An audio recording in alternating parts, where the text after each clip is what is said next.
Children, voltando, lembra que a gente estava falando agora há pouquinho sobre o intercâmbio cultural que se deu entre europeus e muçulmanos?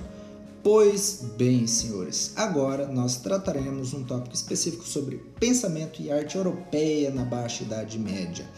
Vejam bem, senhores, após esse contato com o Império Muçulmano e todos os conhecimentos aprendidos ou reaprendidos a partir desse diálogo, cria-se a Universidade de Bolonha, que é tida, pessoal, como a primeira universidade do mundo. Olha que legal.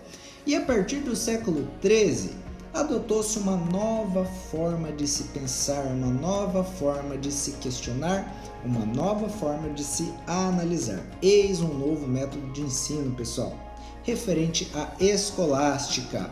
Professor, o que é escolástica? A escolástica, pessoal, grosso modo, seria um meio termo entre o pensamento religioso e a ciência crítica, no sentido de que eu avisei vocês de que na Alta Idade Média era bastante comum respostas simples como porque chove porque Deus quer, porque troveja porque Deus quer, porque que o jacaré é jacaré, o sapo sapeia, o cachorro cachorreia, porque Deus quer, pronto, acabou. A partir do momento em que os europeus tiveram contato com outras civilizações, outras formas de se pensar, galera, essa noção transformou-se um pouquinho e principalmente por meio da redescoberta dos trabalhos, do pensamento, das obras de autores gregos como Platão, Aristóteles e Sócrates, e um elemento que era bastante comum a esses filósofos, que era justamente a dialética, ou seja, a construção do conhecimento a partir do combate de pensamentos, no sentido de que os contraditórios são colocados à tona de forma que um mesmo elemento seja visto de forma mais ampla, ou seja, a gente pega um elemento A e frita ele, questiona ele, apresenta todas as suas contradições de forma a melhor compreendê-lo. A escolástica, pessoal, seria então isso que eu acabei de falar, misturado ao conhecimento religioso. Era uma busca de se compreender a realidade com toques de ciência, filosofia, de influência principalmente aristotélica e a concepção religiosa.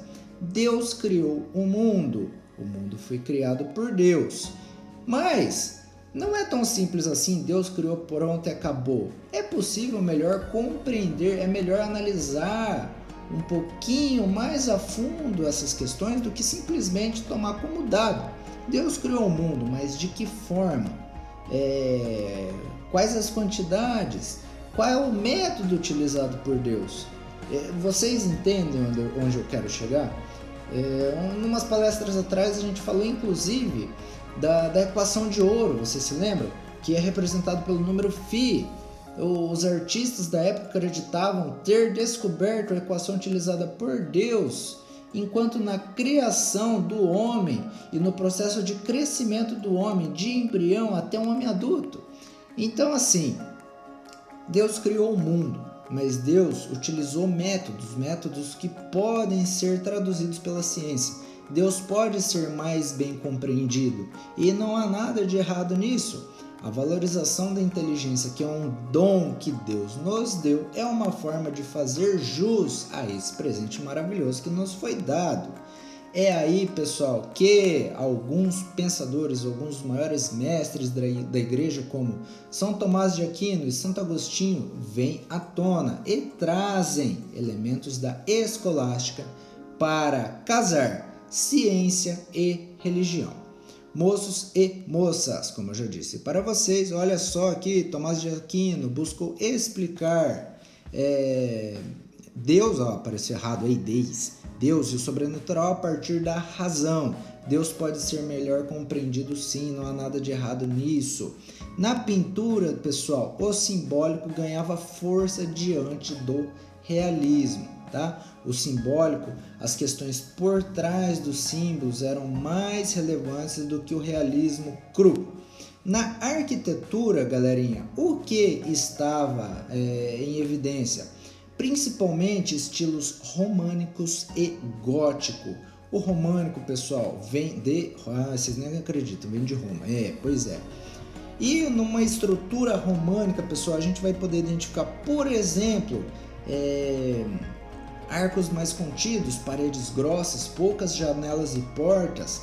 É uma estrutura que é basicamente uma fortaleza, tendo em vista o perigo de invasões, o perigo de cerco. Então é uma estrutura com elementos militares, enquanto que no gótico os arcos vão ter aquele formato de ogiva, nós vamos ter vitrais maravilhosos, fora das catedrais, por exemplo, nós vamos ter gárgulas, para deixar bem claro que o mal reside lá fora, mas lá dentro não há gárgulas, ou seja, Deus está lá dentro, o mal está lá fora. Você quer a sua salvação? Você pode encontrá-la naquelas igrejas maravilhosas cristãs que tem torres altas que quase tocam o céu. Talvez seja a igreja católica a única forma de entrar em contato direto com o céu e com Deus. É isso que o gótico quer trazer por meio do seu simbolismo, galera. As torres, aquelas igrejas não são tão altas à toa, tem um significado. Aquelas igrejas não têm gárgulas, aqueles monstrinhos lá fora no teto à toa. Aquilo tem um significado, aquilo tem um simbolismo forte, tá? Todas aquelas pinturas que se encontravam dentro da igreja, os afrescos, os vitrais, a forma que se utilizava a luz lá dentro, tudo isso é simbólico e tem um significado, pessoal. Tudo isso simbólico tem um significado. Aquelas imagens têm um intuito educativo. Para aqueles que não sabiam ler, era bastante mais acessível por meio de imagens, compreender, por exemplo, as estações da Via Sacra ou a vida dos santos, etc. Né? É a mesma coisa que mandar áudio no WhatsApp, para quem não sabe ler, para quem tem a vovó e o vovô que não tiveram educação formal como eu, o áudio salva na hora do WhatsApp lá. O mesmo vale para essas pessoas, pessoal. Lembrando que na Idade Média, parte considerável da população não era letrada, então aquelas imagens tinham um teor educativo forte, por isso do simbolismo, beleza? Mocinhos e mocinhas, próximo tópico, a crise do sistema feudal. Tadinho do sistema feudal. Ele vai encontrando seu fim da mesma forma que uma árvore vai ressequindo, perdendo suas folhinhas e a raiz morre. Professor, por que aconteceu isso? Tadinho do sistema feudal. Principalmente, pessoal, por causa de alterações climáticas. Plantações nesse período foram destruídas, o frio foi severo, a fome e o empobrecimento foram generalizados. As cidades cresciam vertiginosamente, alvissareiramente, como eu já disse para vocês. E cidades grandes têm problemas de cidades grandes, como por exemplo, a falta de higiene, a superaglomeração, a falta de empregos para todos, etc, etc. Sabe esses problemas que a gente vê no noticiário? De cidades gigantescas como, sei lá, capitais, o São Paulo, o Rio de Janeiro, aquela problemática de cidades entupidas de gente, falta de saneamento para todos, a saúde bastante precária. Pessoal, essa situação é mais velha do que andar para trás e ela já acontecia lá atrásão. Vejam só, a falta de higiene favoreceu a disseminação de doenças. Nossa, professor, igual o coronavírus?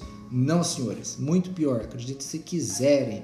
Naquele período se alastrou uma doença tenebrosa chamada peste negra, que é o nome carinhoso dado para a peste bubônica. E apenas 1/3 da população europeia morreu. Olha só, é um número desconsiderável, né? 33% da população morreu. Milhões de pessoas morreram da forma mais trágica, mais bizarra que vocês podem imaginar. Essa doença, pessoal, era terrível, no sentido de que a pele das pessoas ficava cheia de pústulas, ou seja, feridas purulentas, horrorosas e nojentas. Em poucos dias a pessoa estava morta no meio da rua, esgurmando pus para todos os seus orifícios. Que delícia, professor! Pois é, a morte, pessoal, se espalhou que nem praga. E por falar em praga, lembrem-se os senhores, ou saibam a partir de agora, que isso se deu graças a pulguinhas, eram as pulguinhas que espalhavam essa doença. Qualquer pulguinha, professor? Não, pulguinha de rato, para ficar ainda mais nojenta. Então aquelas pulguinhas nojentas foram as responsáveis por trazer toda essa desgraça para a Europa, coitado da Europa. Além do mais, pessoal, falei para vocês que houve um período de relativa paz que não durou para sempre. Vejam só, a Guerra dos 100 Anos se deu ao longo dos anos de 1337 a 1453. Professor, mas não dá 100 anos isso. Eu sei, mas a guerra ficou conhecida dessa forma, a Guerra dos 100 Anos, tá? E não bastasse a peste bubônica, houve também essa guerra que ceifou uma série de vidas. Muitos europeus morreram de novo, olha só. E, consequentemente, houve uma drástica diminuição demográfica, o número de pessoas diminuiu consideravelmente. E aquele intenso combate também provocou o fortalecimento das monarquias inglesas e francesa. Afinal de contas, a guerra se deu principalmente entre esses reis, os reis da Inglaterra e da França. Professor, seja mais específico quanto a isso. Galera, não é necessário nós nos aprofundarmos nesse conflito em específico. Saibam, senhores, que o conflito se deu entre essas duas nações e a partir do momento que esses reis novamente reorganizaram seus exércitos, clamaram pela ajuda de seus senhores feudais, houve aí novamente um fortalecimento da imagem do rei. Afinal de contas, eles passaram a ser novamente os protagonistas da história. Como sempre, ou quase como sempre, liderando guerras descabidas. Mocinhos e mocinhas, no próximo bloquinho falarei de Joana d'Arc para vocês.